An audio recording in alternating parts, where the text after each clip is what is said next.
ರಾಜ್ಯ ಸಚಿವ ಸಂಪುಟ ವಿಸ್ತರಣೆಯ ಬಳಿಕ ಖಾಲಿ ಉಳಿದಿರುವಂತಹ ಒಂದು ಮಹಿಳಾ ಸಚಿವ ಸ್ಥಾನವನ್ನ ಶೀಘ್ರದಲ್ಲೇ ಭರ್ತಿ ಮಾಡಲಾಗುವುದು ಎಂದು ಗೃಹ ಸಚಿವ ಪ್ರಿಯಾಂಕ್ ಖರ್ಗೆ ತಿಳಿಸಿದ್ದಾರೆ.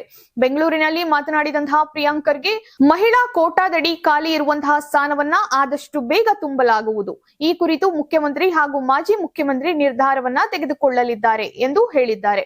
ಕಾಂಗ್ರೆಸ್ನಲ್ಲಿ ಮಹಿಳೆಯರಿಗೆ ಸೂಕ್ತ ಪ್ರಾತಿನಿಧ್ಯ ನೀಡುತ್ತಿಲ್ಲ ಎಂಬ ಆರೋಪಕ್ಕೆ ಪ್ರತಿಕ್ರಿಯಿಸಿದಂತಹ ಪ್ರಿಯಾಂಕ್ ಖರ್ಗೆ, ಮಹಿಳೆಯರಿಗೆ ಹಲವು ಪ್ರಮುಖ ಸಾಂವಿಧಾನಿಕ ಹುದ್ದೆಗಳನ್ನ ನೀಡಿದ ಹೆಗ್ಗಳಿಕೆ ಕಾಂಗ್ರೆಸ್ಗೆ ಇದೆ ಎಂದು ಹೇಳಿದ್ದಾರೆ.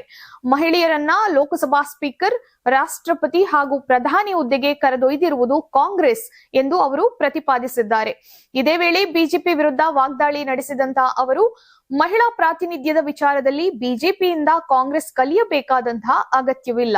ಮಹಿಳೆಯರ ಬಗ್ಗೆ ಬಿಜೆಪಿ ನಾಯಕರಿಗೆ ನಿಜವಾದ ಗೌರವ ಇದೆಯೇ ಎಂದು ಪ್ರಶ್ನಿಸಿರುವ ಪ್ರಿಯಾಂಕ್ ಖರ್ಗೆ, ಬಿಜೆಪಿ ನಾಯಕರನ್ನು ಮನುಷ್ಯವಾದಿಗಳು ಎಂದು ಟೀಕಿಸಿದ್ದಾರೆ. ಇನ್ನು ಸಚಿವ ಸಂಪುಟದ ಸಂಭಾವ್ಯ ಪಟ್ಟಿಯಲ್ಲಿ ಸಚಿವ ಮಂಕಾಳು ವೈದ್ಯ ಅವರ ಹೆಸರು ಬಿಟ್ಟು ಹೋಗಿದ್ದ ವಿಚಾರಕ್ಕೂ ಪ್ರಿಯಾಂಕ್ ಖರ್ಗೆ ಸ್ಪಷ್ಟನೆಯನ್ನ ನೀಡಿದ್ದಾರೆ. ಸೋಮವಾರ ಎಐಸಿಸಿ ಕಚೇರಿಯಲ್ಲಿ ಸಂಭಾವ್ಯ ಪಟ್ಟಿಗೆ ಸಹಿಯನ್ನ ಪಡೆಯಲಾಗಿತ್ತು.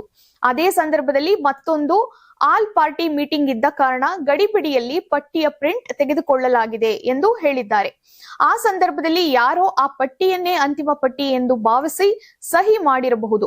ಬಳಿಕ ಈ ತಪ್ಪನ್ನ ಸರಿಪಡಿಸಲಾಗಿದೆ. ಅದು ಪಕ್ಷದ ಆಂತರಿಕ ಸಂವಹನಕ್ಕೆ ಸಂಬಂಧಿಸಿದ ವಿಚಾರ ಎಂದು ಪ್ರಿಯಾಂಕ್ ಖರ್ಗೆ ಸ್ಪಷ್ಟಪಡಿಸಿದ್ದಾರೆ. ಸಚಿವ ಸಂಪುಟ ವಿಸ್ತರಣೆಯ ಬಳಿಕ ಖಾಲಿ ಉಳಿದಿರುವಂತಹ ಮಹಿಳಾ ಸಚಿವ ಸ್ಥಾನವನ್ನ ಶೀಘ್ರ ಭರ್ತಿ ಮಾಡುವಂತಹ ಸುಳಿವನ್ನ ಪ್ರಿಯಾಂಕ್ ಖರ್ಗೆ ನೀಡಿದ್ದಾರೆ. ಮತ್ತೊಂದೆಡೆ ಮಹಿಳಾ ಪ್ರಾತಿನಿಧ್ಯ ಹಾಗೂ ಸಚಿವರ ಸಂಭಾವ್ಯ ಪಟ್ಟಿಗೆ ಸಂಬಂಧಿಸಿದ ವಿವಾದಕ್ಕೂ ಅವರು ಸ್ಪಷ್ಟನೆಯನ್ನ ನೀಡಿದ್ದಾರೆ. ಹೀಗಾಗಿ ಸೋಮವಾರ ನಡೆಯಲಿರುವಂತಹ ಮುಖ್ಯಮಂತ್ರಿ ಹಾಗೂ ಮಾಜಿ ಮುಖ್ಯಮಂತ್ರಿಗಳ ಚರ್ಚೆಯ ಬಳಿಕ ಮಹಿಳಾ ಸಚಿವ ಸ್ಥಾನ ಯಾರಿಗೆ ಒಲಿಯಲಿದೆ ಎಂಬುದು ಇದೀಗ ಕುತೂಹಲವನ್ನ ಮೂಡಿಸಿದೆ.